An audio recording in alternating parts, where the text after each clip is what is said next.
So it's Roundup herbicide that's specially formulated for big jobs. That's the new one. On this one it says biodegradable. That's the old one. It doesn't say biodegradable anymore, so it must no longer be biodegradable. It's the same product. I imagine they don't have the right to say it anymore. It must not really be biodegradable. Be careful not to spray it in my face. Oh, I'm not a murderer. Well, I'm sure these Roundup-ready soybeans are ready to harvest today. They're probably about, I'm going to say about 11.5% moisture, so they're perfect for harvest. First heard about Roundup-ready soybeans in a farm magazine about 8 years ago, and it seemed like a neat innovation. The soybean has a protein genetically inserted into the plant, and it's resistance of Roundup. The Roundup is sprayed on the plants. There's some definite advantages. If you look at my field here, you don't see weeds. When label directions are carefully followed, Roundup is not harmful to humans, animals, or their environment. Copyright Monsanto, made in Belgium. If you see any snails, don't spray them because they'll be inedible. So watch the strawberries. I'd encourage European farmers to take a look at the Roundup-ready technology. Frankly, it's very good for the environment. It's a sustainable system. So, give it a try.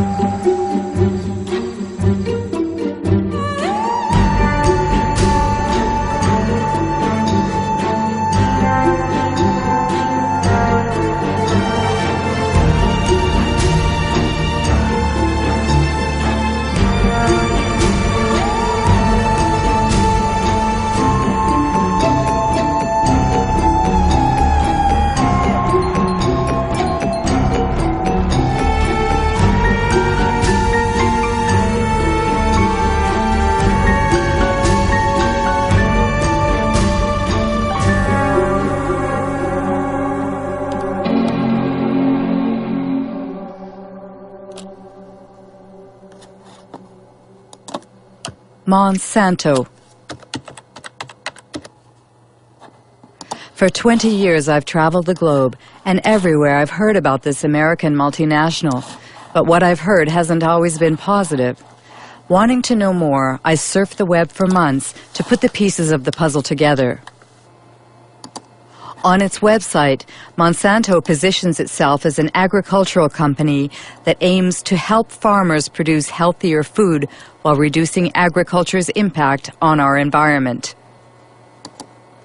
Its leading product is Roundup, the world's best-selling herbicide for the last 30 years.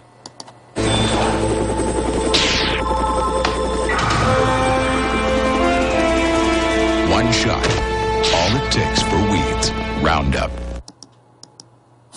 Monsanto is also the world leader in biotechnology. 90% of the GMOs grown on the planet belong to them. Most of them have been genetically modified to resist the application of Roundup, like Roundup-ready soybeans.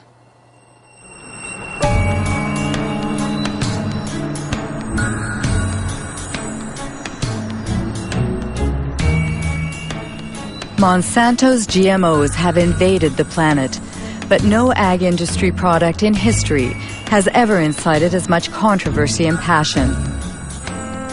Why? What's at stake with GMOs? And could the company's past shed some light on what the company is or claims to be today? Founded in St. Louis, Missouri in 1901, it was not always an agricultural company. It was one of the largest chemical companies of the 20th century. Chemistry is working for you, and very likely Monsanto is working for you. Monsanto, where creative chemistry works wonders for you. The wonders boasted about in this commercial made Monsanto one of the most controversial companies in the industrial era. Agent Orange, aspartame, bovine growth hormone, PCBs. These chemically created oils used worldwide as coolants and lubricants in electrical equipment were the jewels in Monsanto's crown for over 50 years. They were called Arachlor in the United States, Pyrrolin in France, and Clofen in Germany, until they were banned in the early 1980s. Monsanto PCB.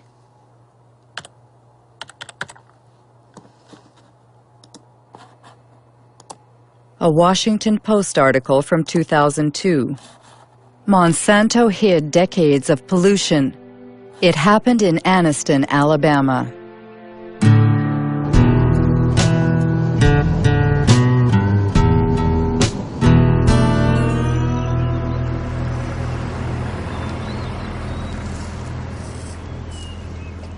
Terry was my baby brother.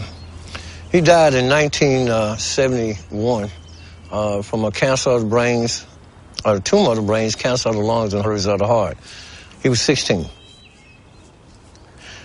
In the last 3 years, I have lost more friends. They died from illnesses, cancer, sugar diabetes, hepatitis, all these different ailments that comes with PCBs, and they have been related to PCB.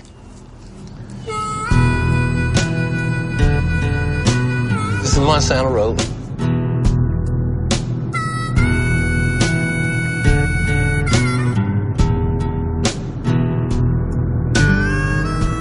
This is all just a black area, minorities that live in this area. But every one of these homes was like contaminated. They just cleaned that yard up over there to the right about 6 months ago. These was all homes. These people lived here, and they had to move. The houses was torn down.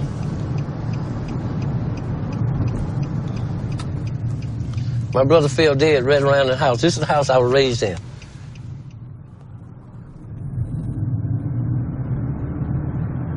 See this grass right here? They buried PCBs over here. Monsanto got permission to bury PCBs in Anniston. And this is Snow Creek right here, where they put the cement in here. It comes from the plant discharging to PCBs all the way down through here. And it was poisoning.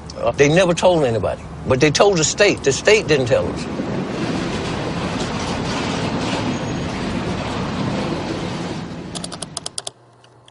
PCB Monsanto knew, but what exactly did they know?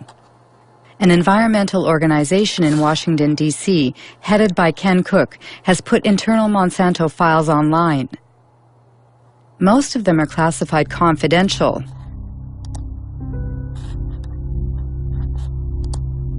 FYI and destroy. 1937, exposure to PCBs provokes systemic toxic effects and acne-form skin eruption. In 1961, 2 workers developed hepatitis symptoms after a pipe broke in a factory using PCBs. In 1966, Monsanto scientists placed fish in Snow Creek's water. All were dead in 3.5 minutes. Pollution, a letter addressed to sales executives in 1970. This is the one that really tells you the story. They're saying, we can't afford to lose $1 of business. Their neighbors in Anniston were not told about the poisoning that they were inflicting upon them because they didn't want to lose $1. It was only when lawyers went to court on behalf of people in Anniston and forced the company through the legal system to disclose these internal secret documents that we knew what they knew. They knew the truth from the very beginning. They lied about it. They hid the truth from their neighbors. They hid the truth, in many cases, from the government authorities. And when they did share information with government authorities that should have been acted upon, the government authorities, instead of siding with the people who were being poisoned, sided with the company. They sided with Monsanto. It was outrageous, absolutely unforgivable.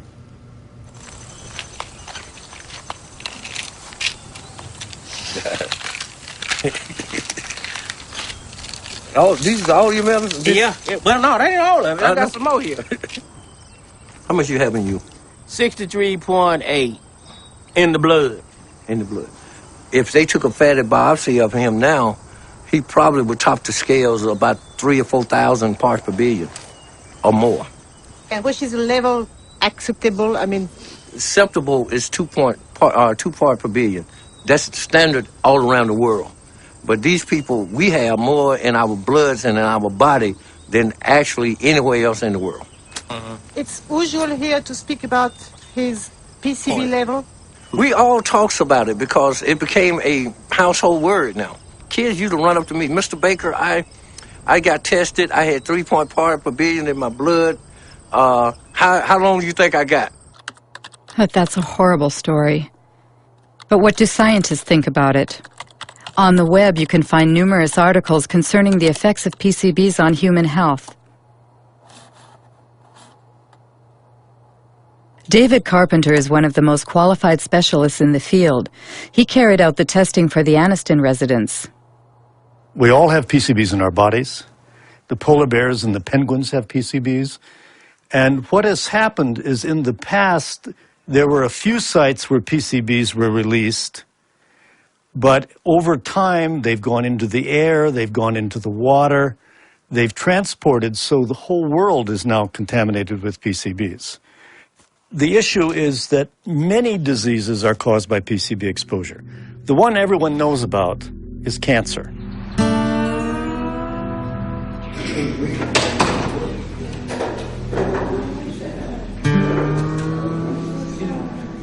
My test results stated that I had 202 parts per billion in my system. Women that get pregnant and have PCBs in their body will have a child with a reduced IQ. 29.6. PCBs cause reduced thyroid function. Oh, 1,800. PCBs interfere with sex hormones. Pass away, I just let me pass away. Pass away in peace. He's gonna pay, I said then. He's gonna pay for the way that he has done to us.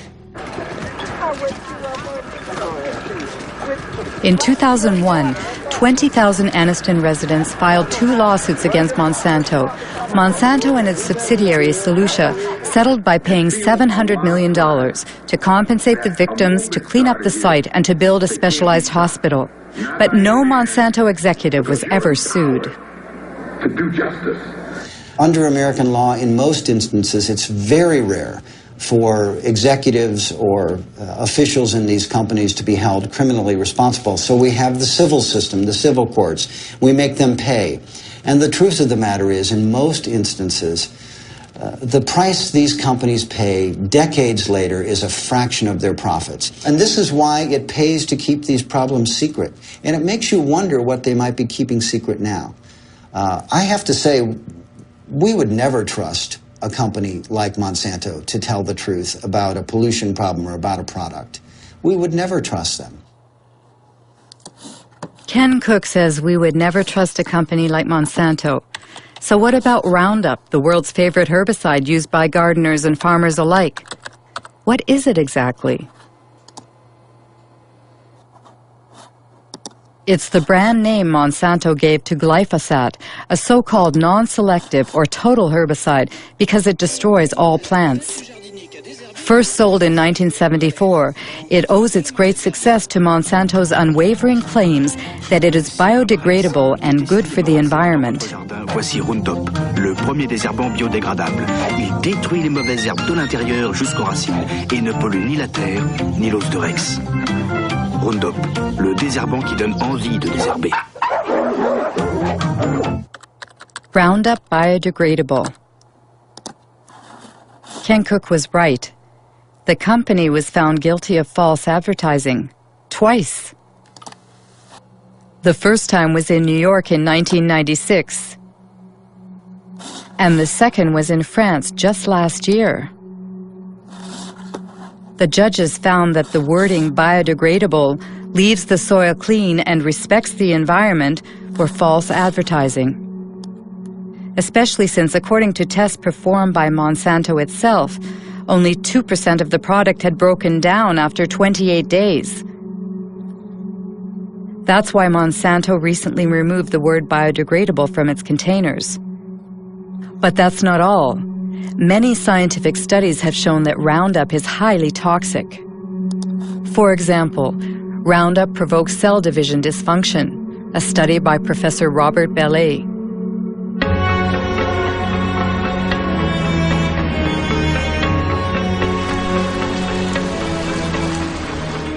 Professor Bellet works for the National Center for Scientific Research and the Pierre and Marie Curie Institute in France. He has studied the effects of Roundup on fertilized sea urchin eggs.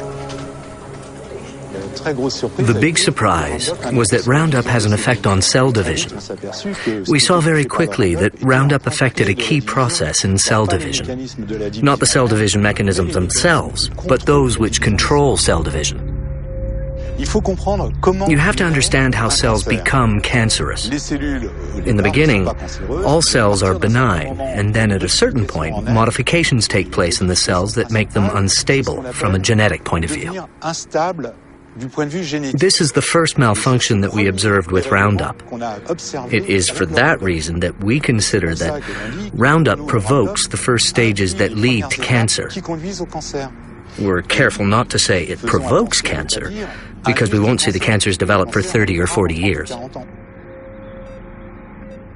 It was immediately clear how important these findings were for product users, especially since the tested doses were well below those which people normally use, and we said to ourselves, gosh, we really have to let the public know about the dangers as quickly as we can.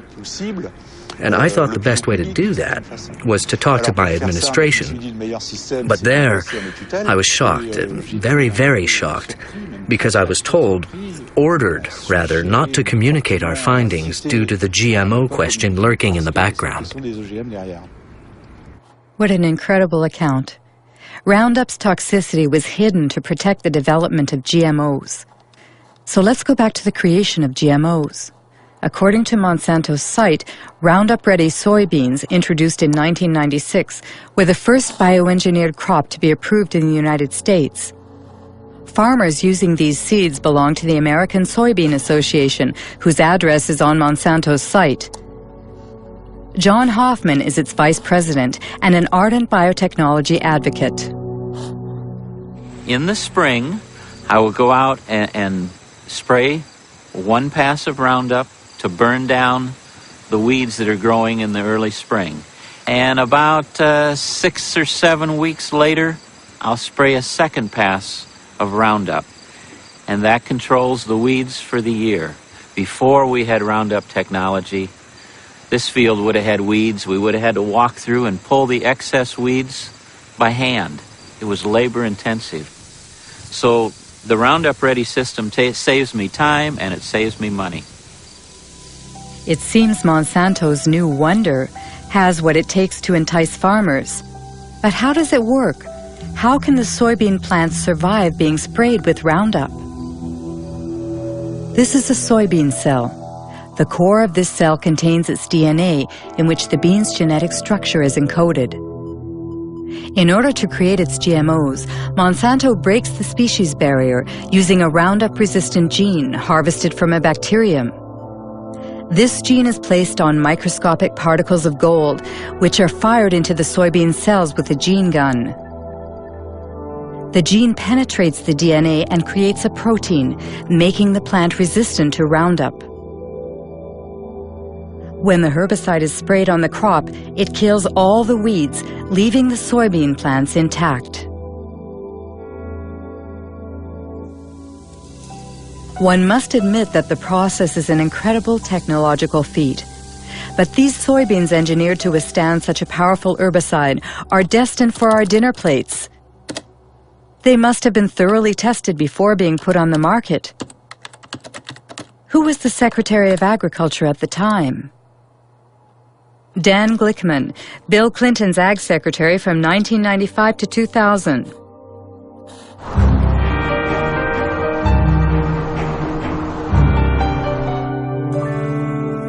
What I found in the early years I was involved in the regulation of biotechnology, that there was a general feeling in agribusiness and inside our government in the U.S. that if you weren't marching lockstep forward in favor of rapid approvals of biotech products, rapid approvals of GMO crops, then somehow you were anti-science and anti-progress.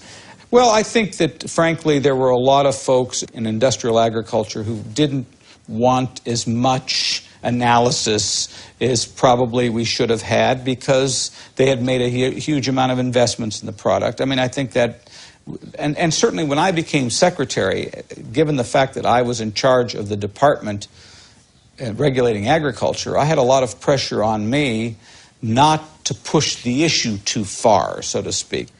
But I would say even when I opened my mouth in the Clinton administration, I got slapped around a little bit by not only the industry, but also some of the people even in the administration. In fact, I made a speech once where saying that we needed to more thoughtfully think through the regulatory issues on GMOs. And I had some people within the Clinton administration, particularly in the U.S. trade area, that were very upset with me. They said, how could you in agriculture be questioning our regulatory regime? In a nutshell, in the United States, the Secretary of Agriculture doesn't stand a chance against the multinationals. But just how are GMOs regulated in the United States? The most crucial policy on the subject was published by the FDA, the Food and Drug Administration, which is legally responsible for regulating the safety of food and medicine. Title: Foods derived from new plant varieties. Date: May 29, 1992. Principle 1. Foods derived from genetic modification are regulated within the existing framework that applied to foods developed by traditional plant breeding. Obviously, the FDA decided not to create a special category for GMOs. For further information, contact James Mariansky, who headed the biotechnology department at the time.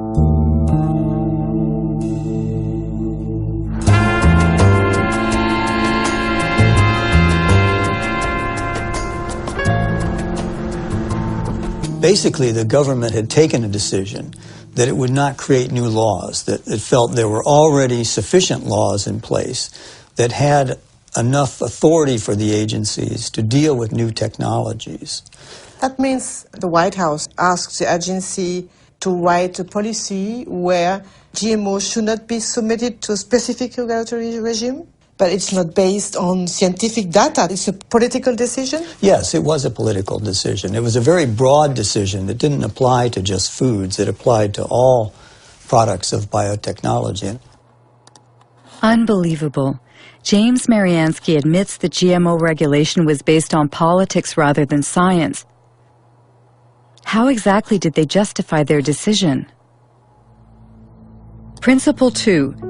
The components of food as a result of genetic modification of a plant will be the same as or substantially similar to substances commonly found in food.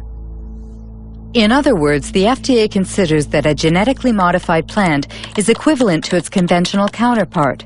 What they call the principle of substantial equivalence has been adopted around the world, and it's at the heart of the debate between biotech supporters and GMO foes.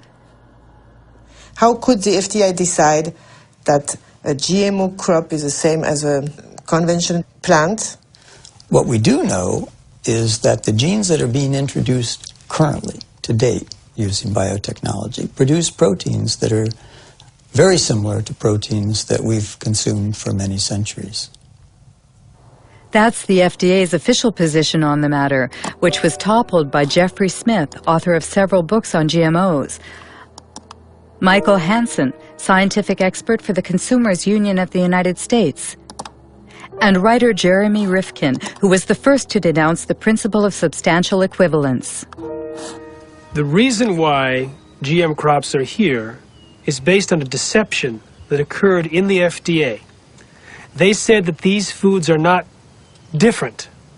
They use the word substantially equivalent. They use the word not meaningfully or uniformly different. And what that turned into was a terminology called generally recognized as safe. or GRAS. Typically, if something is to be considered generally recognized as safe, it needs lots of peer-reviewed published studies and an overwhelming consensus among the scientific community. With GM crops, they had neither. What FDA was saying was if you introduce a gene into a plant, that gene is DNA, and we've consumed DNA. We have a long history of consuming DNA, and we can establish that that is GRAS. We were trying to say that these things should be considered food additives.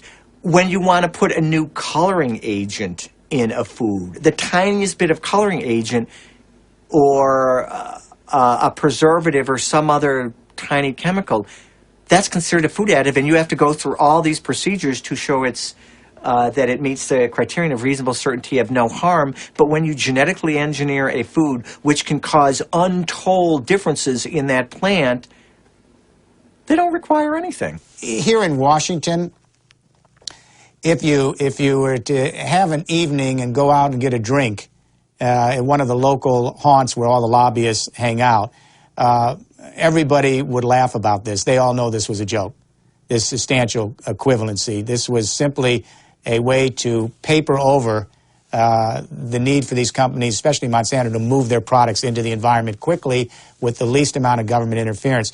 And I should say they were very, very good at getting their interest expressed. I remember meetings that we had where the Monsanto scientists met with the FDA scientists, and they went through the kinds of modifications that they were making and how those were being done. And basically what they were also saying to FDA is, how will these products be regulated? I have never seen a situation where one company could have so much overwhelming influence at the highest levels of regulatory decision-making as the example of Monsanto with its GM food policy in the government. Exceptional news footage actually shows George Bush Sr. visiting Monsanto's research facility 9 years before Roundup-ready soybeans were first sold. What I'd like to do today is show you some of the steps we go through when we're moving genes from one organism into another. And you'll actually be doing the very little manipulations we do in the laboratory, where we take DNA, cut it apart, mix different pieces together, and then rejoin them, splice them back together. This tube contains DNA that was made from a bacterium. DNA would look the same whether it was from a plant or an animal. What are we saying here? Oh, I see. And this will lead you to do what? To have a stronger plant, or a plant that resists herbicide? In this case, it resists the herbicide. I see. We have a fabulous herbicide. This is a chemical that will... When George Bush Sr. toured the company's headquarters, he was Ronald Reagan's vice president, and deregulation was this Republican administration's watchword.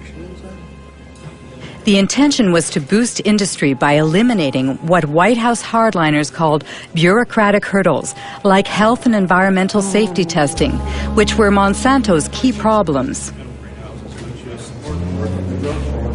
We have before USDA right now a request to test this for the first time on a farm in Illinois this year. And We're hallucinating about it, we'll lose another year. Yes, we will. And then the expense goes out and nothing happens because you can't do it. Yeah, and I would say, quite frankly, we have no complaint about the way USDA is handling it. They're going through an orderly process. They're making sure that as they deal with these new things, they do them properly. And now, if we're waiting until September and we don't have our authorization, we may say something different. Call me. We're in a dereg business. In 1988, when George Bush Sr. was elected President of the United States, Dan Quayle became the new Vice President.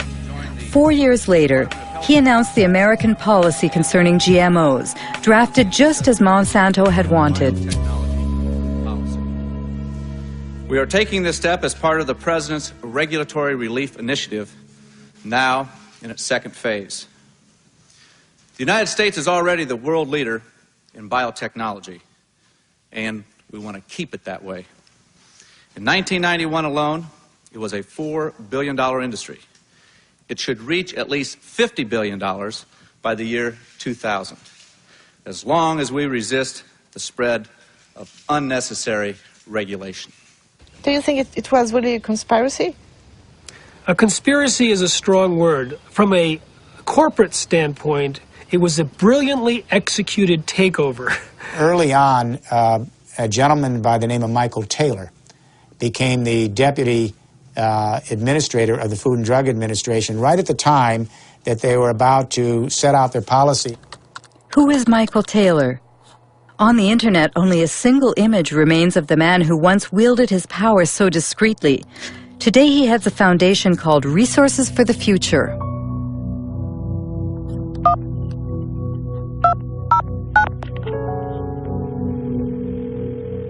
Hello, Marie-Monique speaking. Hello, it's Mike Taylor.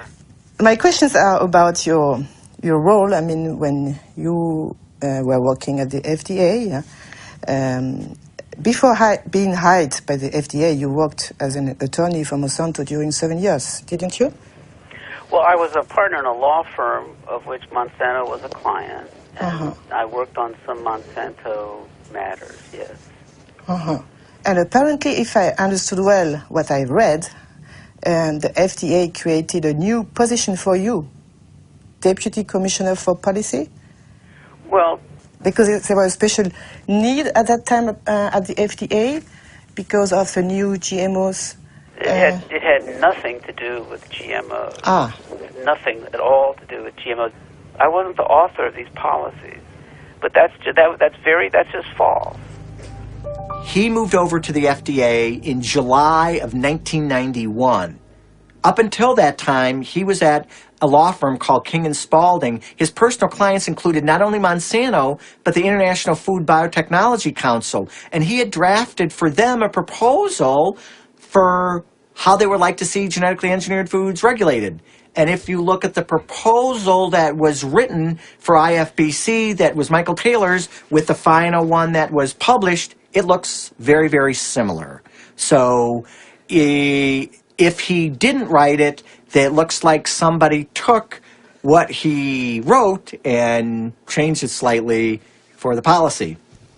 Mr. Taylor was the deputy commissioner at the time, and he provided the leadership for the project and served as the chief, the sort of the lead policy person in terms of making sure that the project got done. So Monsanto played that game very well, both the political game and the regulatory game. They played a key role in bovine growth hormone in getting that thing approved, and also in how genetic engineering was dealt with.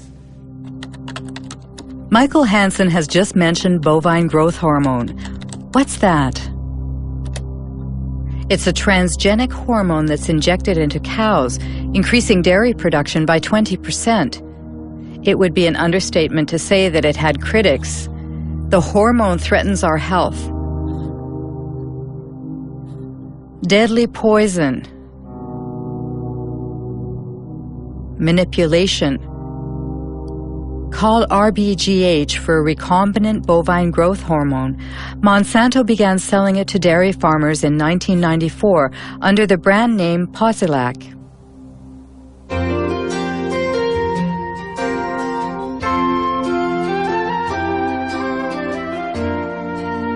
Posilac is the single most tested new product in history.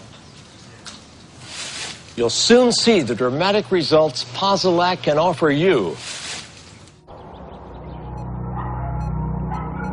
In 1985, Monsanto submitted Posilac to the FDA for market approval. The experts at the FDA's Center for Veterinary Medicine reviewed the studies that the company had carried out on experimental herds. At the FDA, the veterinarian in charge of reviewing the data was Richard Burrows. In an interview, he stated that agency officials had suppressed and manipulated data.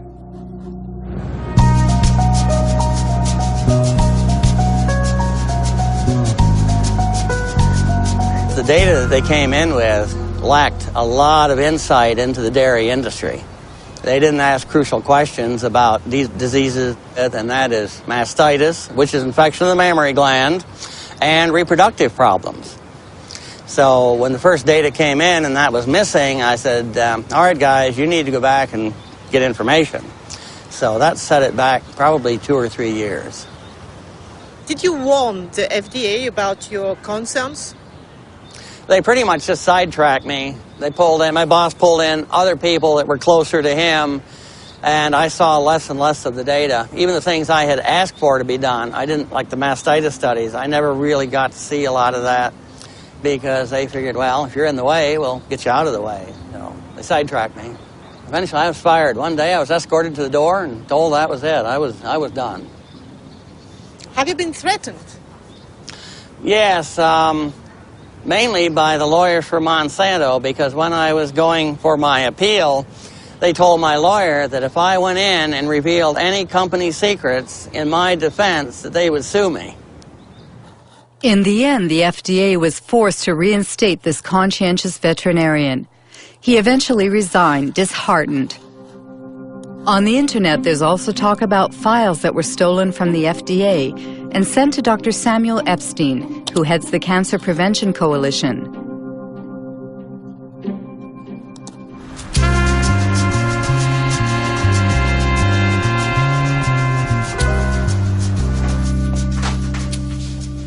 In 1990, Samuel Epstein published an article in the Milkweed, the standard for dairy reporting, edited by Pete Hardin. The scoop was based on the secret documents that the two men scrutinized. One morning, I came in, I think in October of that year, I came into my office and found a great big box of documents. And it came from Washington, but no indication as to who sent it.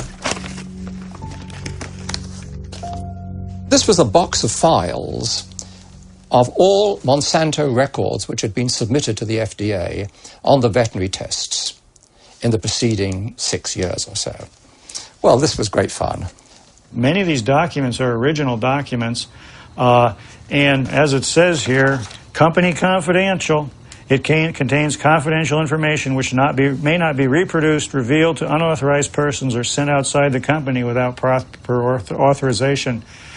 As an investigative journalist, that's the kind of stuff I like to report.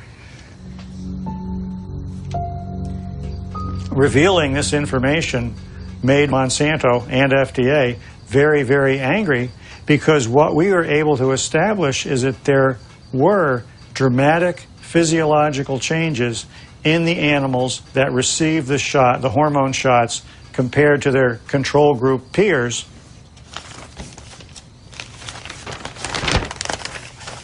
For example, we see the ovaries of the cows receiving the synthetic hormone in the different treatment groups were, for the right ovaries, 34% larger, 42% larger, and 44% larger. Elsewhere in the stolen files, it shows how there were severe problems with the reproduction of these treated animals. The data is conclusive. We provided the data, the raw data, and summary data, is peer-reviewed data not done by us, to support the submission. Every health authority who has looked at bovine somatotropin has found that it is completely safe for consumers. For Monsanto, the hormone is not only safe, it is actually beneficial for consumers.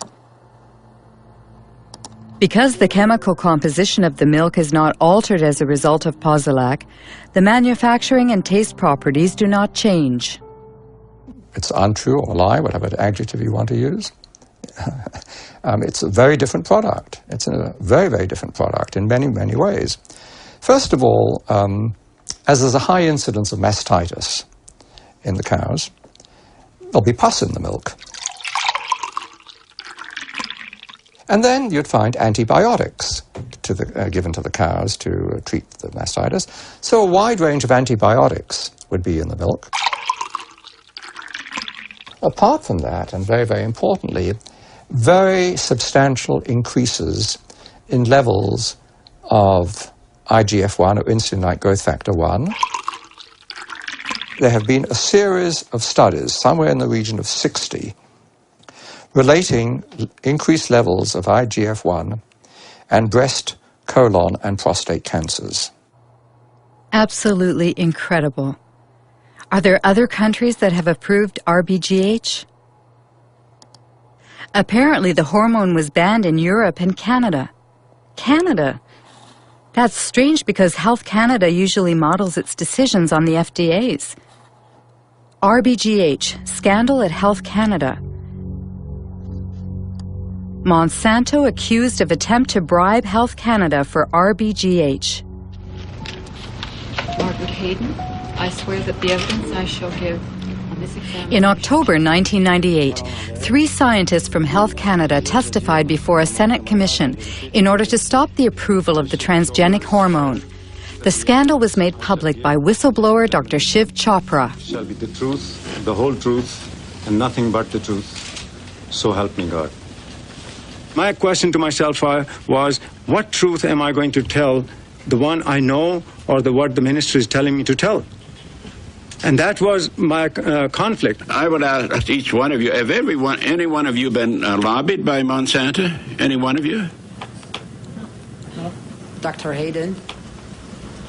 I did attend a meeting back approximately about, I believe, 1989-90, and Monsanto representatives had met with myself and my supervisor, Dr. Drennan, and my director, Dr. Messier, and at that meeting, an offer of $1 to $2 million was made by the company, and I don't know any more about what became of that, but my director indicated after the meeting that he was going to report it to his superiors.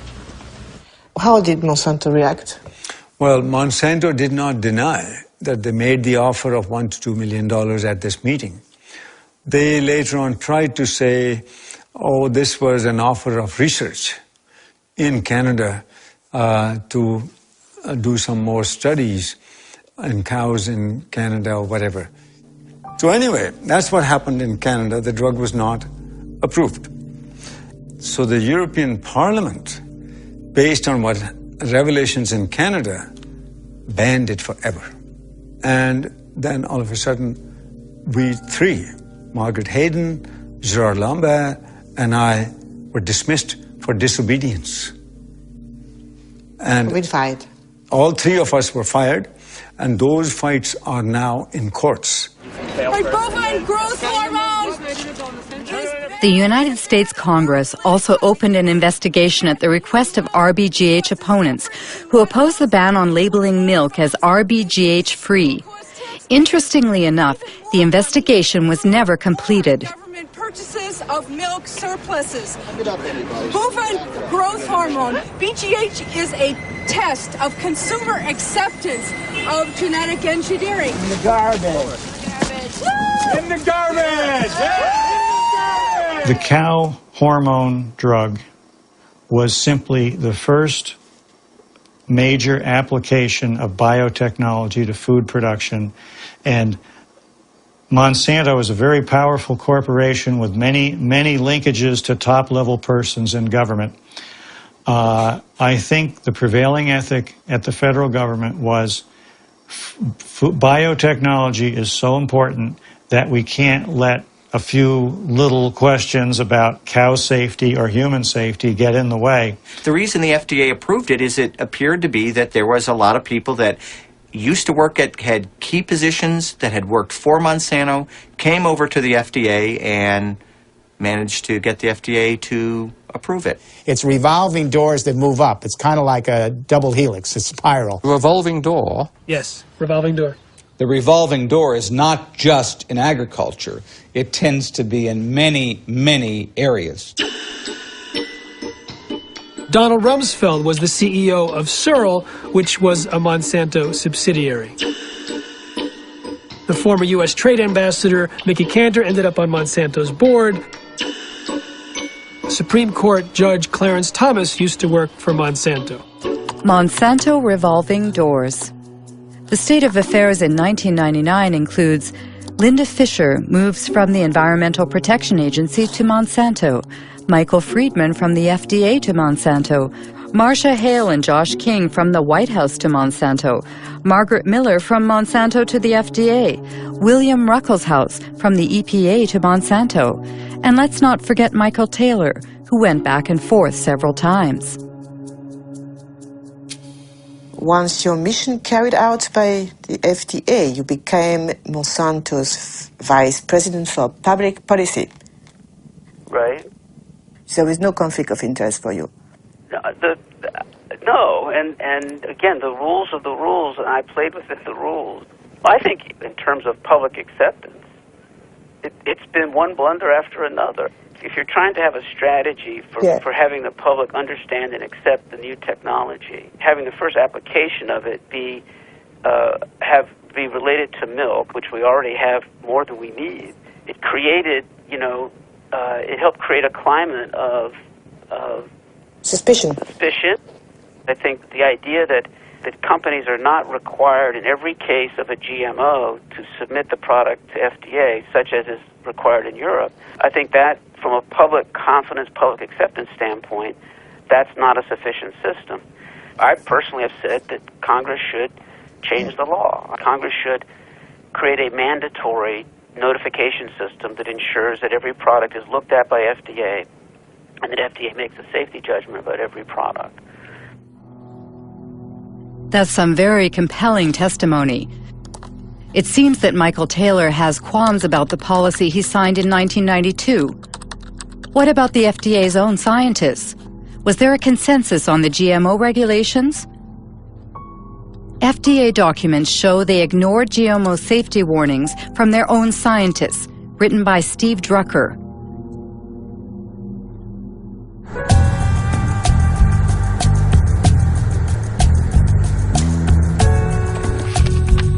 Lawyer Stephen Drucker represents a coalition of nonprofit associations.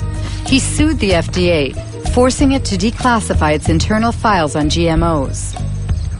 We received over 44,000 pages from the FDA's own files, and they revealed that the FDA has been lying to the world since 1992, if not before. But they continue to lie. They are still lying. They claim that there's an overwhelming consensus in the scientific community that genetically engineered foods are as safe as their conventionally produced counterparts, and they claim that there has been sufficient data to back up this consensus. Both of those claims are blatant lies. There are several examples. For instance, Dr. Louis Priebel of the FDA's microbiology group wrote, quote, "There's a profound difference between the types of unexpected effects from traditional breeding and genetic engineering," unquote. Then Dr. Priebel added in his memo that some of the aspects of genetic engineering may be more hazardous. The concern expressed by the FDA's various scientific experts was so clear and unmistakable that the FDA official whose job it was to track and summarize the scientists' input, Dr. Linda Call, wrote a memo to the FDA biotechnology coordinator, Dr. James Mariansky. According to the internal FDA's files, which have been declassified now, there were many in-house critics, among the scientists of the FDA, about the proposed policy. I have, for instance, a memorandum sent to you by Linda Call. Right.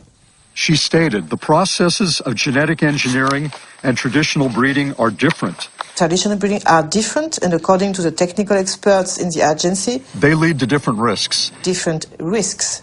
The point was that we had many people with many different views. Linda Call, of course, wrote that in her memo, but in fact, when we finished the policy, all the scientists agreed with the policy. Now, FDA, of course, looked at the use of genetic engineering and has no information that simply the use of the techniques creates products that differ in safety or quality. Even before the consistent warnings in the memos from the FDA's own scientists, the FDA had very clear warning because the very first genetically engineered food supplement that came to market in the United States caused a major epidemic.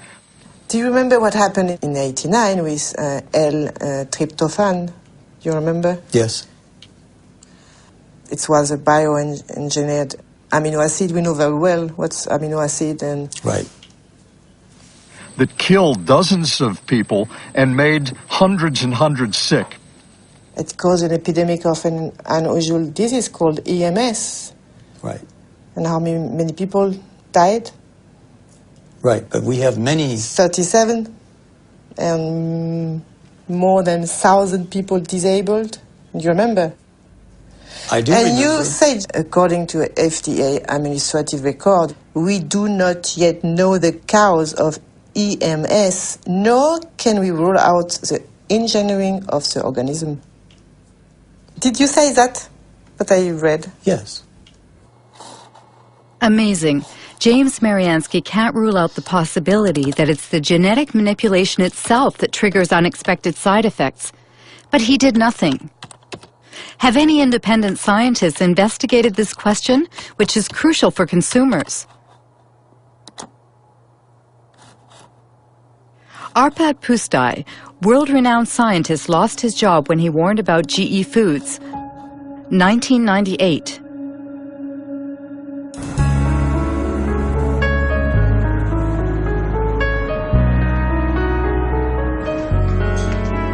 Arpad Pusztai worked for the Rowett Institute in Scotland. At the Ministry of Agriculture's request, he led a study on genetically modified potatoes with a budget of over €2 million and a staff of 30 researchers to prepare the arrival of GMOs in Great Britain. We were all enthusiastic about it. I was enthusiastic about it. The ministry thought that if we did this study, looking at all aspects, then it would be an endorsement of GM. And when they introduce it, they would say that the foremost laboratory in Europe, nutritional laboratory, had looked at them and they found them all right. Arpad Pusztai specializes in lectins. These proteins function as an insecticide protecting plants against aphids. Rowett scientists had created potatoes that were resistant to aphids and into which they introduced a snowdrop gene, which produces the lectin in question. Beforehand, they verified that in their naturally occurring state, lectins themselves do not pose a health risk. The genetically modified potatoes were tested on rats. It had twofold effects. First, it started to increase a proliferative response in the gut. And that you don't like because this is possibly, I'm not saying that it is cancerous, but what it does, it can have an adjuvant effect on any chemically induced tumor. The other thing is the immune system was certainly got into high gear. And that was, we don't know whether it's good or bad, but it certainly did recognize the GM potatoes as alien. And we were convinced that this insertion is causing the problem and not the transgene. As I said, the transgene, when we did it in isolation, even at 800-fold concentration didn't do any harm. It was a very important point because the American FDA is going on by about a neutral technology. And what we did say and what we did publish was actually corroborated, confirmed that it was not the transgene which was the problem, but it was the technology. While the first shipments of genetically modified soybeans were arriving in Great Britain, Arpad Pusztai's superiors authorized him to be interviewed by the BBC. As a scientist actively working on the field, I find that it's very, very unfair to use our fellow citizens as guinea pigs. They will never forgive me for that. Monsanto did see the importance of our findings. Don't worry about it. Even before the broadcast went out, they already knew because the Scottish Crop Research Institute did get a lot of money from Monsanto. And they were not slow to understand the implications. The day after the interview's broadcast, Arpad Pusztai was fired and the research team dismantled. Dr. Stanley Ewan was in charge of evaluating the impact of GM potatoes on the rat's internal organs. He no longer has any illusions about scientific independence. I was extremely, angry and very, very concerned. It's like your whole world is disappearing under your feet. What's going on? But you see, they start to discredit Stanley as well. It's not just Arpad and me. Stanley was made to retire and he was discredited at the university. As well? Oh, yes. Oh, yes. It was very hard indeed. Monday, it was wonderful work. Tuesday, it was rubbished. I had one or two ideas of what was happening, but a very imprecise idea until 8 years ago, almost exactly, I was at a dinner dance. And next to me at the top table was someone from the road called Dutteroy, who happened to say, I said, isn't it awful what's happening to Arpad? Yes, he said, and did you not know that there were not one, but 2 phone calls from Downing Street to the director?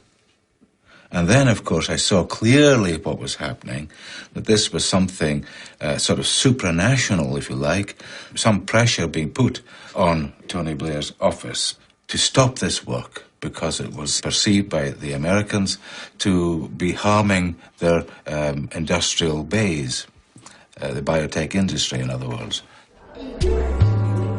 The Arpad Pusztai scandal triggered a massive rejection of GMOs in Great Britain, led by Greenpeace. A year later, Robert Shapiro, Monsanto's CEO at the time, agreed to participate in a teleconference organized by the environmental organization. This is the only existing video footage of the former CEO. He was responsible for moving the company into the biotechnology era with its new slogan, Food, Health, and Hope. Monsanto made huge efforts to push its products in every direction with the full support of multinational food manufacturers, retailers, communications firms, regulators, even governments. You behave not as a company offering life and hope, but as bullies, trying to force your products on us. If I'm a bully, I don't feel that I'm a very successful bully. I want to start by emphasizing that biotechnology is a tool. Biotechnology in itself is neither good nor bad. It can be used well or it can be used badly. The products that are on the market have been reviewed through the regulatory processes that society has established in order to assure not only safety, but the environmental safety of the products themselves.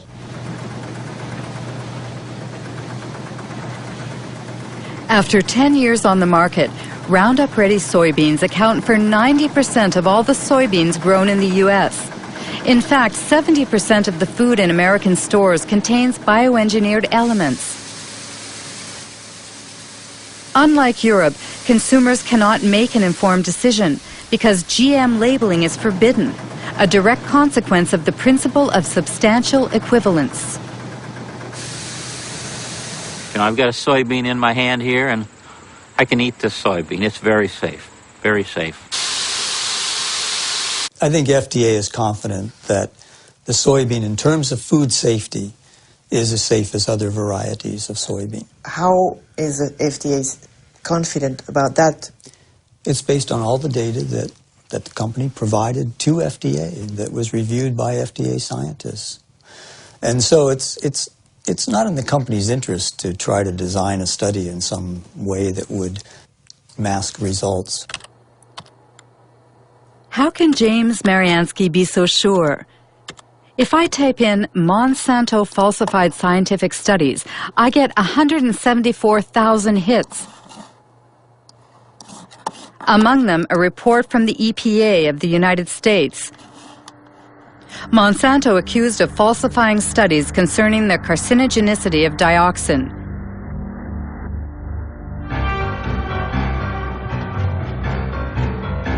The story began in Nitro, in a Monsanto factory that produced a powerful herbicide called 2,4,5-T.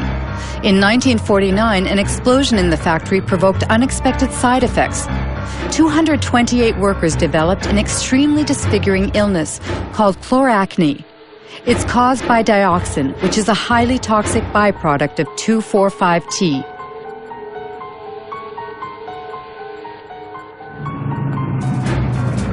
(2,4,5-T) was the main ingredient in Agent Orange, the defoliant used by the U.S. Army during the Vietnam War. During the war, 40 million liters of Agent Orange, containing 400 kilograms of pure dioxin, were sprayed on trees in southern Vietnam. 3 million people were contaminated, including thousands of American soldiers. Even some 40 years after the end of the war, dioxin continues to claim more victims. We know today that this poison provokes cancer and serious genetic malfunctions.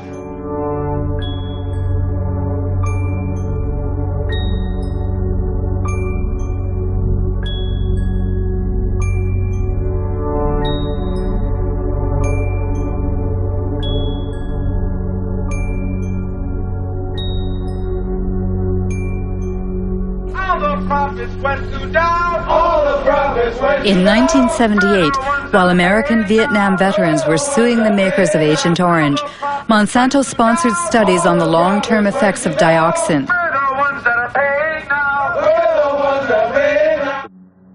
The company paid scientists to compare the health of workers who had been exposed during the nitro plants accident 30 years prior to the health of non-exposed workers.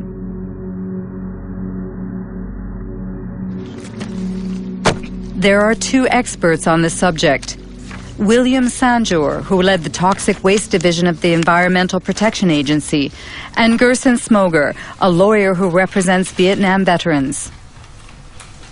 In 1990, Dr. Kay Jenkins, a colleague of mine at EPA, wrote a memorandum pointing out that allegations had been made that those studies, some of those studies that Monsanto had conducted were flawed. And if they were done correctly, would have reached just the opposite result of that Monsanto had. The Monsanto studies showed that dioxin was not a human carcinogen. That means they had the data first, and then they manipulated how they were going to look at that data to come up with the conclusion they want. It's absolutely, you never do a study that way, never. And they did it absolutely wrong, and they achieved what they wanted.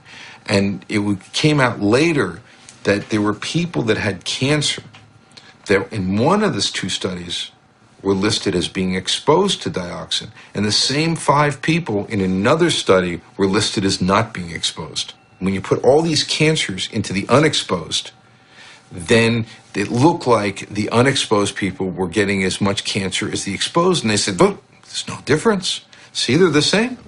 So then thousands of veterans were disallowed benefits because of exposure to Agent Orange. So all policy was affected by those studies for 7 to 9 years in this country. Being a good scientist and a good EPA employee, and someone, by the way, who's quite fearless, Kate Jenkins wrote a memorandum to the EPA Science Advisory Board asking them to review these 2 studies to see if they were correctly done. The fact is, there was no investigation of Monsanto. It didn't exist. Nobody investigated those studies. Nobody, period. What they investigated was Kate Jenkins, the whistleblower. They made her life a hell. They harassed her. They changed her jobs. They persecuted the poor woman. If you think of Monsanto today, they are telling that their GMOs, for instance, are sound and safe. Do you trust I wouldn't the believe company? a word that company says. Nothing. I might trust some independent source who investigated their claims, depending on who that independent source was and how good they are and how independent they are. Precisely. In order to prove the safety of Roundup-Ready soybeans, Monsanto carried out a study which was published in 1996 in a well-respected scientific journal. The study was supposed to assess the effects of GM soybeans on animal health, specifically on rats. This study was thoroughly reviewed by both a Danish scientist, now deceased, and the Norwegian specialist Ian Prime. I'm afraid to say, value this study very poorly indeed. It's very disappointing, very disappointing. Especially because this paper sort of served as a basis for the whole principle of substantial equivalence. I can just cite, which is again a bit surprising, although the animal feeding studies provide some reassurance that no major changes occurred. Now, some reassurance, now that's not good enough. I want 100% reassurance, not just some reassurance. They talk, for example, about the, on page 723, except for the darker brown colour, livers appeared normal at necropsy. I mean, you can't do that without looking inside. You have to look at the content inside the liver, taking sections, showing under the microscope that there is no difference. They've used, for example, older rats. Obviously, again, if you want to avoid any problems, okay, use an adult. But if you want to see if any changes are evident, then you should use younger individuals, of course. In some ways, you can say it's bad science because a lot of the data that they should have shown isn't shown. But did you try, for instance, to get access to the raw data? I didn't. A colleague of mine did, and spent quite a frustrating length of time going through different offices and so on. But finally, the answer was the answer was no. If there was nothing to hide, then there should be no problem. You should be willing to distribute your material for anybody to do work on. And when you keep it tight, then you suspect that there's why is this the case? One thing is sure, thanks to this limited study, Monsanto's GMOs have inundated the world, principally in North and South America, Asia, and Australia. After only 10 years, transgenic crops now cover 250 million acres. 70% are Roundup resistant, and 30% have been genetically modified to produce an insecticide called Bt.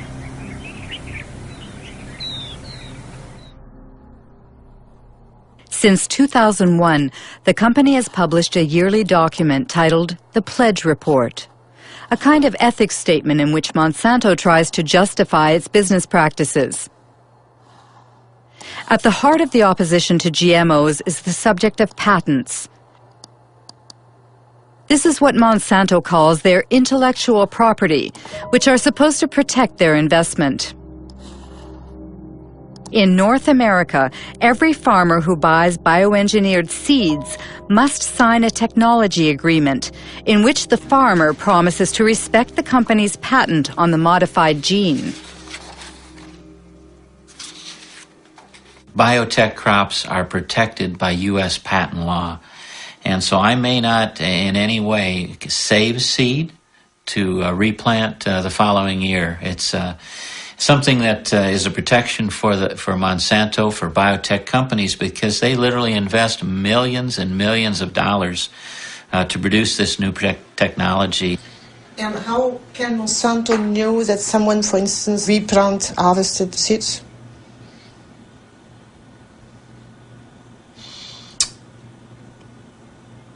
I'm not sure how to answer that. No, how they would know if someone replanted seed. That's a good question for Monsanto. The question is so touchy that Monsanto prefers to circumvent it by making glorious promises. In cases of unintended appearance of our proprietary varieties on a farmer's field, we will surely work to resolve the matter to the satisfaction of both the farmer and Monsanto.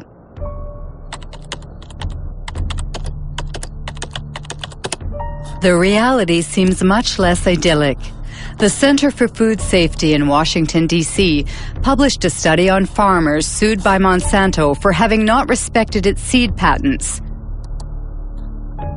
It found at least 100 lawsuits and many bankruptcies. Among the victims, Troy Rush, an Indiana farmer.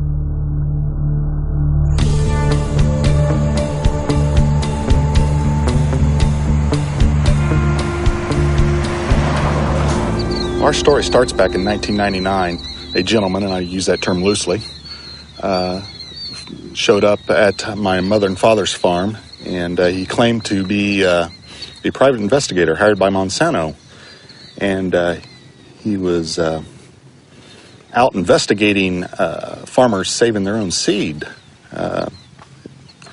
and asked us, he'd come right out and ask us if we'd saved their seed, and we told him no, we had not, and offered up our herbicide purchases and seed purchases, all the receipts and everything.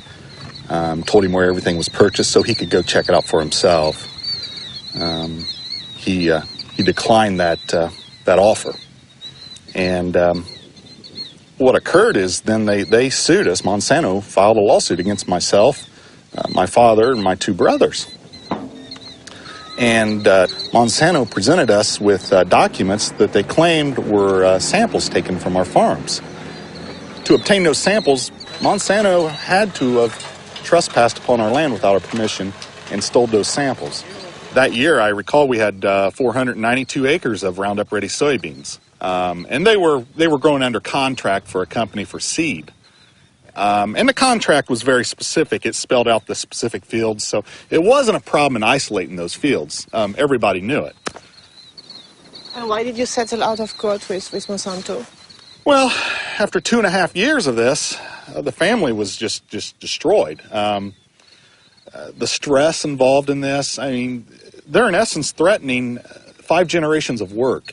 And if they would to prevail in something like this, it's all gone. They take it all away. They take it all away. Good morning. Morning, sir.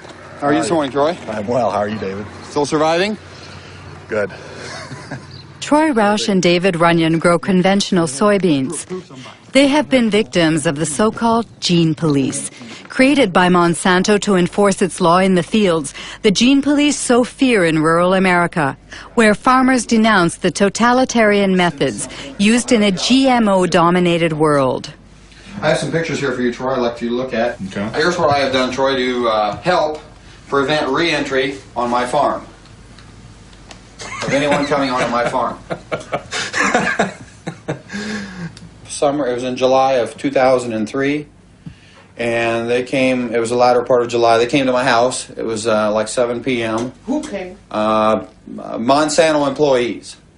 And they presented me a business card. And they asked me a few questions about the kind of soybeans I plant, the kind of corn I plant, where I market my crops. And so I said, okay, that's the end of the conversation. Yeah, patents have changed. They've changed everything. It revolves with a relationship of trust with neighbors. That is gone. Myself, I probably only have 2 farmers that I talk to that are close to me. Are they really afraid, the farmers? Of course they're afraid. You can't defend yourself against these people. They've created a little industry that serves no other purpose than to wreck farmers' lives. Of course they're afraid. Does it mean that you're afraid, for instance, that a neighbor can snitch on you? Yes. Yes? Yeah. Yes. All you have to do is dial 1-800. Dial 1-800 Monsanto. Or no, I'm sorry, 1-800 Roundup. I remember encouraging farmers to call this toll-free number and turn their neighbor in. And why does Monsanto do that? Well, the reason they do it is control. Seeds? Yeah. They want to control the seed. They want to own life. I mean, this is the building blocks of food we're talking about. They are in the process of owning food. All food.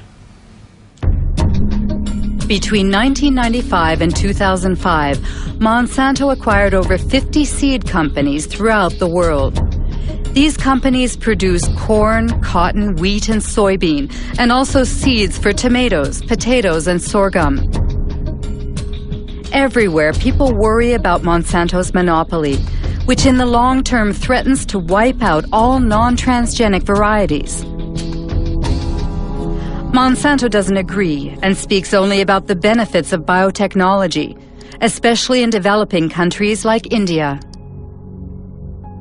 Our products provide significant economic benefits to both large and small growers. In many cases, farmers are able to grow higher quality and better yielding crops.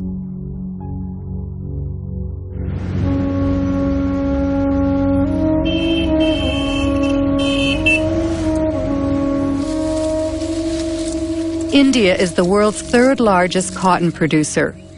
In 1999, Monsanto acquired Mexico, the country's leading seed company. 2 years later, the Indian government authorized the sale of BT cotton under the brand name Ballguard. It is genetically modified to produce an insecticide which repels bollworms, a cotton parasite.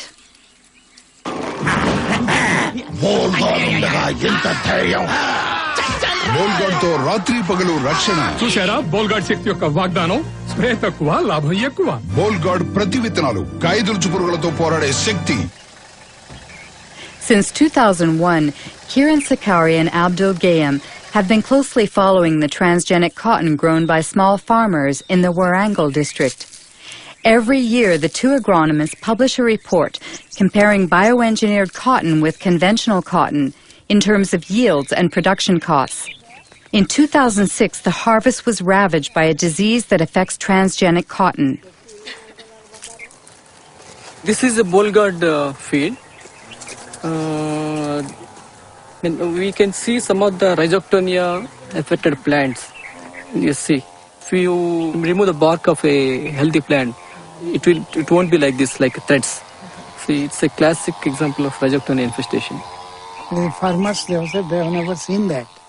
And when we were doing our study from 2001, we have noted this disease on very few samples in the BT cotton only. And as the time passed, the spread was seen more and more in the BT fields as well as some non-BT fields also. But I personally feel that there may be some interaction, undesirable interaction between the host plant where the gene was introduced and the gene which is carrying the BT. And that has introduced the weakness in the plant not to resist this rhizoctonia. I have seen the website of the Monsanto. BT cotton reduces 78% of the pesticide reduction and pesticide consumption, and it gives you 30% better yields. But it's an utter flop. After 90 days, invariably you have to spray for bollworms, even on BT cotton. How do you explain that so many farmers are buying BT seeds? See, presently the option is is getting narrower and narrower to the farmer. During the current season, even farmer wanted to go for non-BT. There was no non-BT hybrid seed available in the market.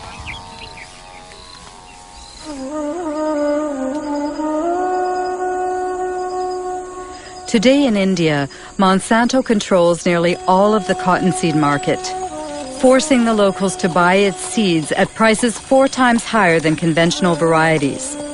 Small farmers must turn to moneylenders who charge high interest rates.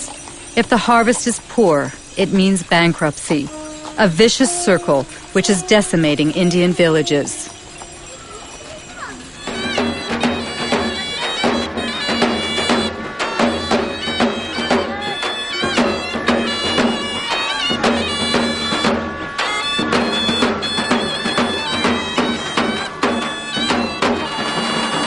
आज जे आपल्या इथं आत्महत्या झाली ती कशामुळे झाली? BT cotton. अजून काय कारण होतं? कर्जबाजारी. वय काय होतं? 25. हा, ही consumed pesticide 1 litre pesticide.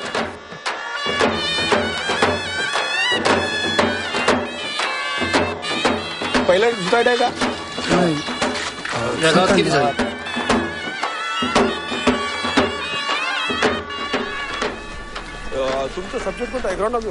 Tragedies like the one we've just witnessed occur 3 times a day in the Vidarbha region, where BT cotton was introduced in 2005. Of course, cotton farmers committing suicide is not new in India, but the GM crops are causing it to skyrocket. However, in this battle that pits David against Goliath, few dare to publicly denounce this international scandal.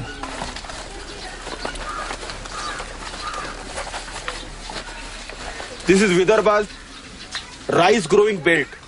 So if you see, the minimum suicides are there. But This is the cotton growing area. The result of the BT cotton is the first year 600 suicides from June 2005 to June 2006. Second year, still today, within 6 months, 680 suicides. So it's a disaster. It's a complete disaster, yes. All these technologies, either it is GM or biotechnology, they are actually making the farmers completely dependent on the market. Because not only that you have to pay more for the seed procurement, but you have to fertilize it. And this very claim that no spraying is required, no pesticide required, is also false. When Monsanto claims in advertising that GM crops are adapted for small farmers, what do you think it's? Our experience shows that it is completely false. It's completely false. It's a lie.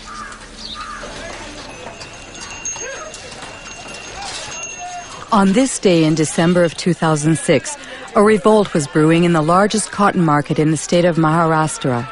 3 days later, riots broke out and dozens of small farmers, including Kishore Tiwari, were arrested. बहुत कम भाव में ले रहे माल और काश्तकार करके परेशान हो रहे. तुमचं किती आहे बेटा कर्ज? 32,000 rupees a day. तुमचं 60,000 rupees a day. तुमचं 50,000 rupees a day. 20,000 rupees a day. 50,000 rupees a day. 15,000 rupees a day. किती लोकांना बीटी लावायचं नाही पुढच्या हातवर? सर्व. They don't want to go for the BT.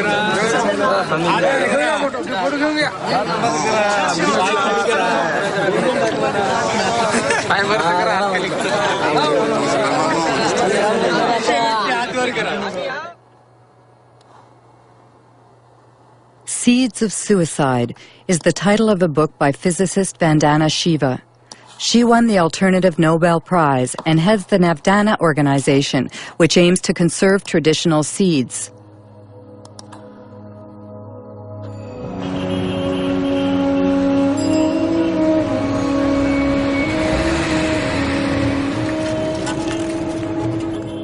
In the beginning, Vandana Shiva's battle was against the first Green Revolution, which brought industrial agriculture to India in the 1960s. Today, she denounces what she calls the second Green Revolution, that of GMOs protected by patents. The difference is that the first Green Revolution was public sector driven. It was driven by government agencies. The government agencies controlled the research. In the case of the second Green Revolution, it is driven by Monsanto. It is a Monsanto-driven revolution. The second big difference is that the first Green Revolution did have a hidden objective of selling more chemicals. But its first objective was providing food. It was food security. And yes, they grew less pulses, they grew less oilseeds, but they did grow more rice and wheat. It fed people. The second Green Revolution has nothing to do with food security. It's not about food security. It is about returns to Monsanto's profits. That's all it is about. They've always said genetic engineering is the way to get to patenting, but patenting is the real aim. If you look at Monsanto's research agenda, they are testing at this point something like 20 crops with BT genes in them. There's nothing they're leaving untouched. The mustard, the okra, the brinjal, the rice, the cauliflower. Once they have established the norm that seed can be owned as their property, royalties can be collected, we will depend on them for every seed we grow, of every crop we grow. If they control seed, they control food, they know it, it's strategic, it's more powerful than bombs, it's more powerful than guns. This is the best way to control the populations of the world.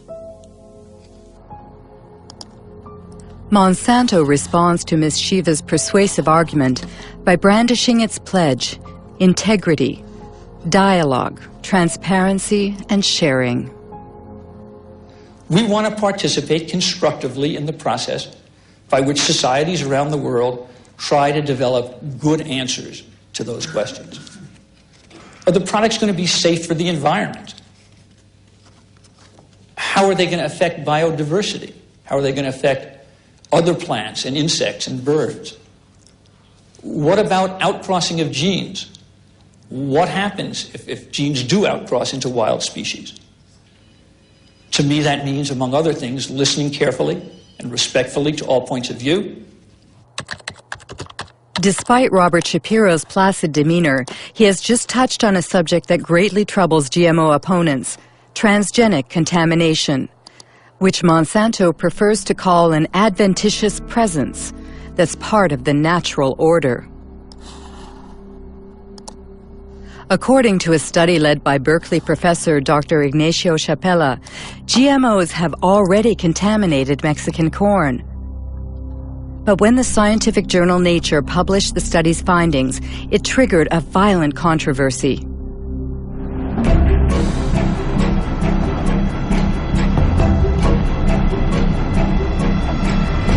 I had been working for 15 years with indigenous communities in Oaxaca, in Mexico, and they had been developing the capacity to analyze their environment themselves.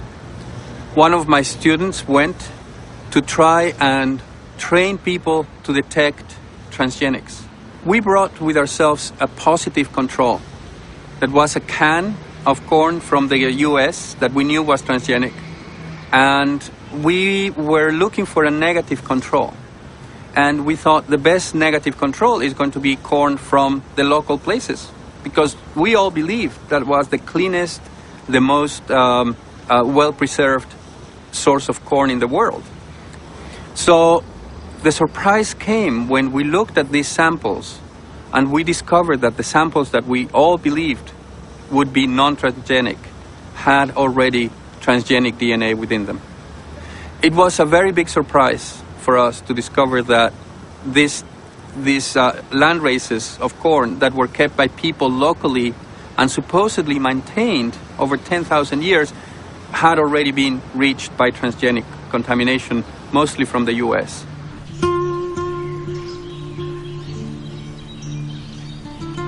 Mexico is the center of origin for corn. More than 150 local corn varieties can be found in just the southern region of Oaxaca. This extensive biodiversity is a treasure, the world's genetic reservoir of corn.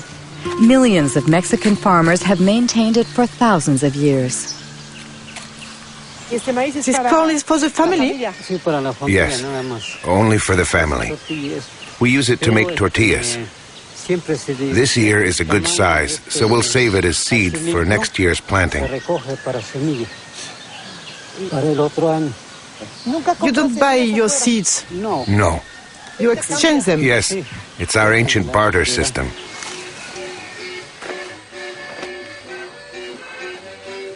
To preserve its corn's diversity, Mexico has banned genetically modified crops. However, due to the NAFTA free trade agreement it signed with the United States and Canada, Mexico cannot stop the massive importation of American corn, 40% of which is genetically modified. This industrial corn, as it's called in Mexico, is highly subsidized by the U.S. government. So on local markets, it costs half as much as traditional Mexican corn.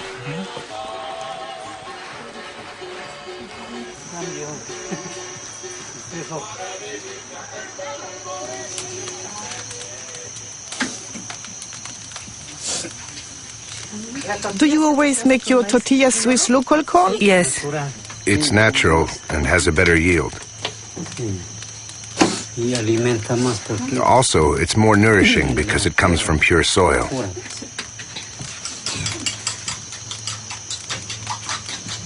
That's blue corn. In the past, my ancestors only planted this kind of corn. Today, we maintain it as well. It existed before the Spanish conquest. Yes, there's another kind of conquest. What's the new conquest? It's the transgenic conquest that wants to destroy everything by making local corn disappear so that their industrial corn can dominate. If they succeed, We'll be dependent on multinationals. We'll be forced to buy the fertilizer and insecticides they sell, because without them, their corn won't grow. Whereas the local corn grows very well without fertilizer or herbicide. Look at it. It's very beautiful.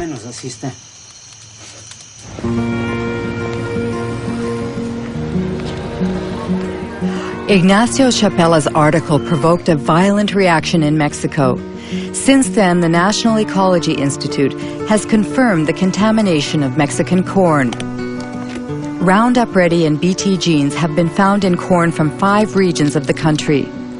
What would happen if bioengineered corn crossed with traditional land races? Dr. Alberas Buya led a study using a local flower. She inserted the same gene in several specimens and then observed their growth. We observed that 2 plants, strictly identical from a genetic point of view, in other words, they both have the same genome, the same chromosomes and the same transgene. The only difference is that the transgene is located in different places. And well, once they grew, these plants presented a phenotype. That is to say, flower shapes that were very different. Some have flowers that are identical to their natural counterparts, like here, 4 petals with 4 sepals, but others have abnormal flowers with abnormal hair or strange petals. In addition, some are completely monstrous. The only difference in all of these plants is the location of the transgene, which was inserted randomly. Why is that worrisome? In Mexico, once the transgenic corn seeds have been released into the environment, it's very likely that the transgenes will insert themselves into the genomes of the local Mexican varieties.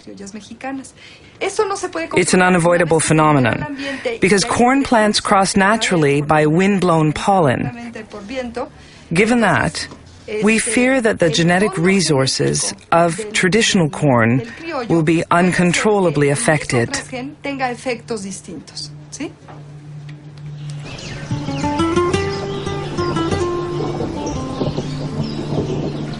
Buenos días, los seguimos invitando para que... Good morning. We invite you to attend a meeting about the new diseases which are infecting our corn because of transgenic contamination.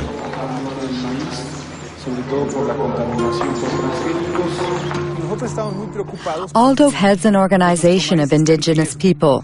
For 2 years, he's been leading an information campaign in Oaxaca communities, where Elena Alberas' fears have already been confirmed in the fields. I'm going to show you some photos of some corn plants that we took in our region of Sierra Juarez. We'd like to know if you have already seen this type of plant in your community.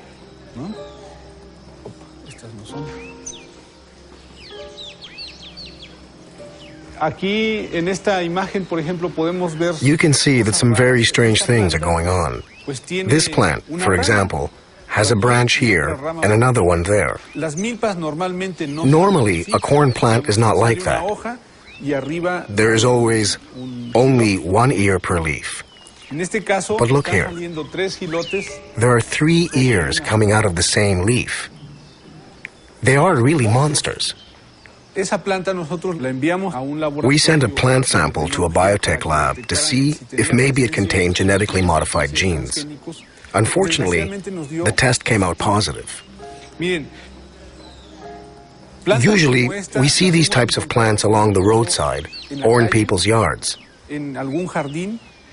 It's possible that people buy corn in a shop and they drop some kernels while walking. Some kernels germinate. This is how traditional corn became contaminated.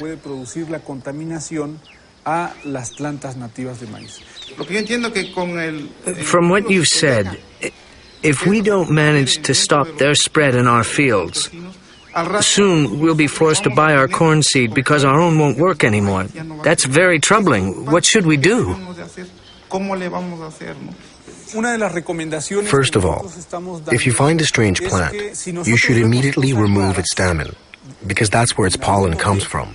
In any case, you must be very vigilant in monitoring your plants.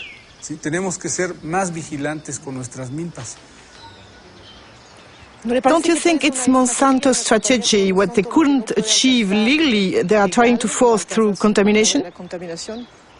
Yes, we end up wondering if the contamination wasn't intentional.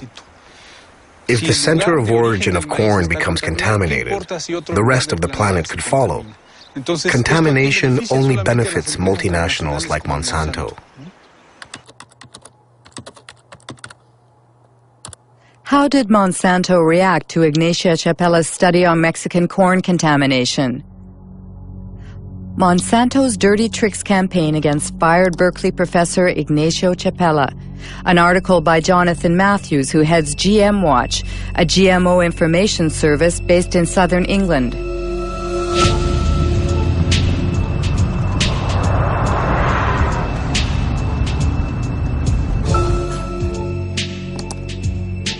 According to Jonathan Matthews, Ignacio Chapella was a victim of a campaign launched on AgBioWorld, a pro-GMO internet site. On the eve of the article's publication in Nature, a certain Mary Murphy posted an email that AgBioWorld distributed to thousands of scientists around the world. She wrote, "Activists will certainly run wild with news that Mexican corn has been contaminated by genes from GM corn." The very next day, a certain Andora Smetacek posted a second email. "Activists first, scientist second." It's totally a smear campaign, and this is what happens over the first couple of days. You get Murphy and Smetacek coming in, then others come in and they say, we have to campaign on this, we have to inundate Nature, we have to go to the editor of the journal and we have to say this research isn't valid. Smetacek and Murphy, we'd been tracking them for some time and trying to work out who they were. In the case of Smetacek, we could look at the technical headers on the email. It says received from, and then we've got an internet protocol address. If we go off to a website registration site, now all we have to do is just to copy that IP address. Organization name, Monsanto Company, and based in St. Louis. Then Mary Murphy left behind details that enabled us to track who she was. So if we look here at the information that appeared, posted by Mary Murphy, and then we get the IP address bw6.bivwood.com. When we found that that was the original name of a PR agency called the Bivings Group, we quickly found out that on their client list was Monsanto, that this was an internet PR firm for Monsanto. That means fake scientists. Very dirty tricks. Yeah, no, we're talking very dirty tricks here. Yeah, I mean, there's no ethics at all in what's going on here. It shows an organization that is determined to push its products into countries around the world, and it's determined to destroy the reputation of anybody who stands in their way. Jonathan Matthews' accusations were covered in the British press, but Monsanto chose to ignore them. As it continues its unrelenting rise, the company defends its vision of a transgenic world that will resolve the problems of famine and the environment in perfect harmony. Practical experience clearly demonstrates that the coexistence of biotech, conventional, and organic systems is not only possible, but is peacefully occurring around the world.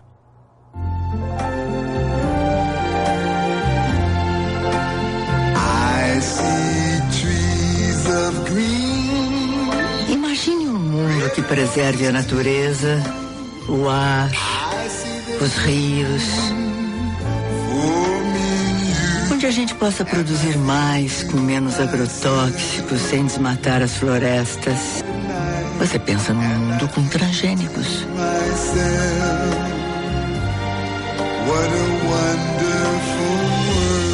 iniciativa Monsanto com apoio da Associação Brasileira de Nutrologia.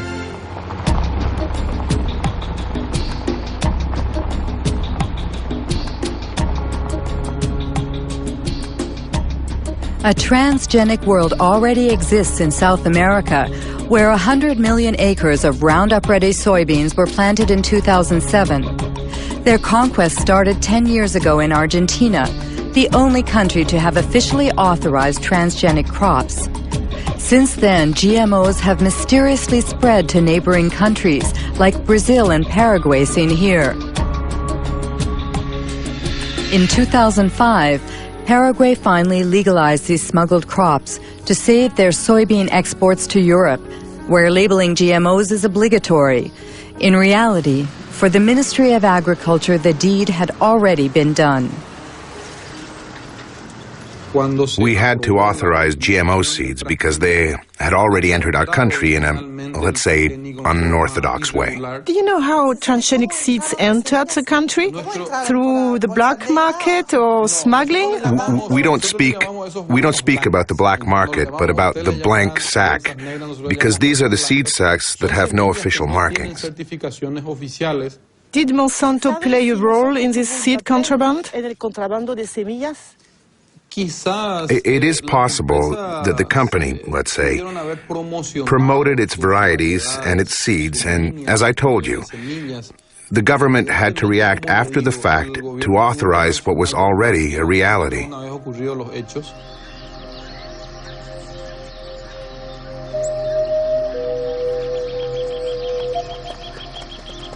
Whatever the origin, contraband has been profitable for Monsanto. As soon as the crops were legalized, the company obtained the right to collect royalties on each ton of soybeans the country produced. Just like in Brazil. Since then, there has been no let-up in Paraguay's deforestation and the expulsion of many small farmers who refuse to relinquish their small plots of land. Jorge Galeano leads a small farmers organization which is fighting against the progression of what he calls the green desert. What we have here is an example of a GM extension of soybeans. In fact, it's a monocrop that destroys everything in its path. Before here, there were fields containing everything that a family needed to live. Plants, trees, manioc, corn. Do you think that a GM crop can coexist with the crops of the small farmers? No, we are sure it can't. There are two incompatible models that can't coexist. It's a silent war that eliminates communities and families of small farmers. In addition, it destroys the biodiversity of the countryside. It brings death, poverty, and illness, as well as the destruction of the natural resources that help us live.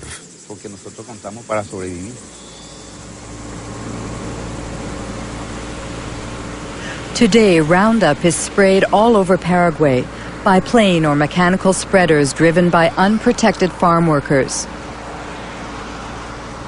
The herbicide is sprayed right up to people's front doors or near the subsistence crops of small farmers. Every year, crops are destroyed and thousands of people contaminated.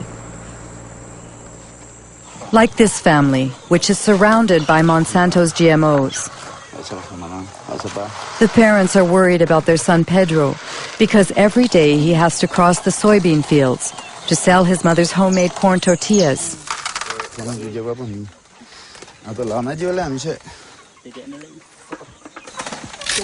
How long has he had that? It started 15 days ago.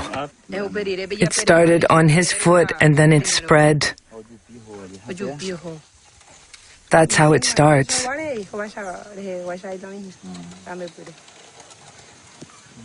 Does he have a headache?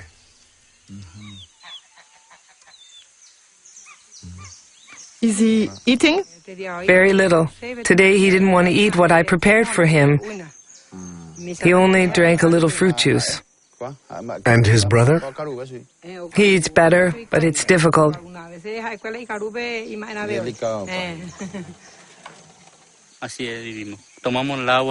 That's the way we live. Recently, we lost 60 ducks and geese. They took a few steps, and then they fell down, dead as doornails.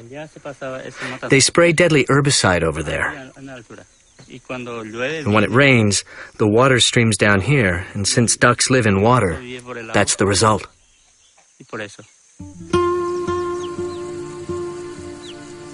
In Paraguay, 70% of the farmland is owned by only 2% of the population. With GMOs, the concentration is increasing. 3/4 of the soybean producers are foreigners staking claims for this new green gold. The ban on animal-based feed after the mad cow epidemic and the recent biofuel craze have caused soy prices to soar, triggering a rush to round up ready crops. According to the last census in Paraguay, each year 100,000 people leave rural areas to live in urban slums. An estimated 70% flee Monsanto's genetically modified soybeans, which are destined to feed Europe's chickens, cows, and pigs. We are going to talk about the production model of GM soybeans promoted by Monsanto.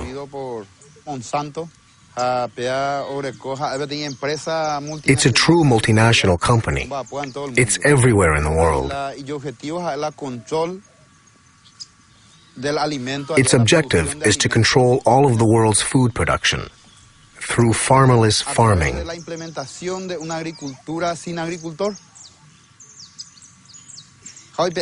The result is that Monsanto is depriving us of our food sovereignty, of our ability to feed ourselves without depending on anyone else. That is why we say that we must fight for our independence, for our land.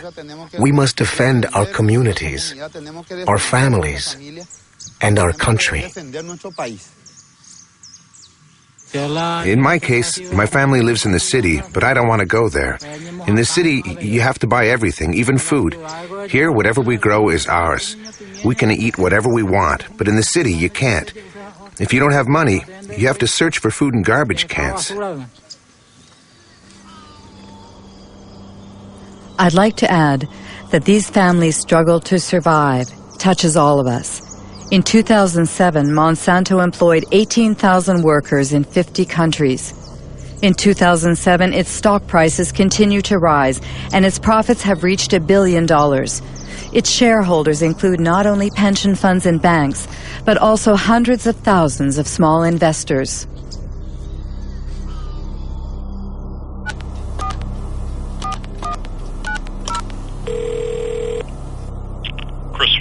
Hello, Christopher Horner. I'm Marie-Monique Robin from France. Yeah, we appreciate your persistence in asking, but we've had several conversations internally about this and have not changed our position, so there's no reason for us to participate. Our suspicion is that it would not be positive.